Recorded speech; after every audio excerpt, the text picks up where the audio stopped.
So for my education landscape analysis, I decided to look at Common Core, and that's mainly stemmed from my own work developing the new Common Core standards and curriculum map for my own district, and I thought I should know a little bit more about it if I was tasked with creating the standards. So that's what I decided to look at.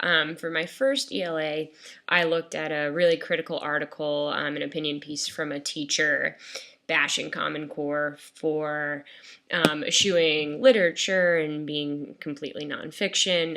It's obviously like a very slanted article. So that was my first analysis. And then for the second one, I decided to look at a Stephen Colbert satire of the Common Core. It actually just popped up on my Facebook news feed from another teacher friend in Nashville, and so I decided to check it out. But before I looked at it, I did some background research into Common Core because I think one of the implications is that it confuses everyone, and nobody quite really knows all of the details of it, but rather people speak about it generally and adopt very, binary positions like the author of the first article I looked at did, where he was completely against it and saw it as completely killing creativity. But I was actually interested in what I see as sort of the grassroots creation of Common Core, and really stemmed from the need for schools to be more rigorous and also more consistent across states. So the education field was realizing that there was a lot of mobility and yet no consistency in terms of measuring where our students are, both in comparison to other states and also at a national level. So in 2009, the Common Core was launched by the National Governors Association, and it was specifically involved two organizations. So it was the National Governors Association and the Council of Chief State School Officers. And this is all from the Common Core website, corestandards.org. And according to the website, the main part of the process that surprised me is how often teachers were included. So the entire standard or Common Core standards was really, teachers were involved at every step of the process. And it was also voluntary adoption from states. So the 48 states that signed on to Common Core did it because as a state they wanted to. On the Common Core website, and I think it's necessary, there's a whole section called Facts versus Myths. And there's a 3-minute video. So the entire website is pretty didactic in terms of trying to explain what the Common Core is to the layman, to the person who doesn't understand it. So I also thought that was interesting just in terms of the layout of the website, that some of the first things you see are clarification, as if Common Core knows the criticism it's under, knows the confusion, and then its website reacts to that sort of conclusion by having Facts versus Myths, a 3-minute, very clear, laid out cartoon video on what Common Core is. But, going back to what at least Common Core says is the origin of the movement is really just the need for more rigor and comparability between states and between students. So with that background in mind, and knowing that it was really created with teachers and from grassroots, it seems to me Colbert's satire is particularly interesting because I think he's almost represents the reason Common Core needs to be as aggressive as they are in their clarification of what it is, as shown by its what is Common Core, Myths versus Facts section of the website. Because the first thing Colbert says in his opening monologue, and of course he's satirical, so everything he says is hyperbolic, but generally speaks to at least certain truths. So the first thing he says is something along the lines of the Common Core is just another part of Obama's socialist agenda. And so right away we have it connected to Obama and we have it connected to socialism. So instead of seeing Common Core as this sort of grassroots, teacher-led, reactive movement, it's seen as Barack Obama is doing this because he wants everyone to be the same.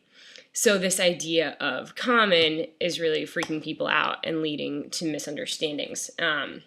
And Colbert also then goes on to say, different states have different values.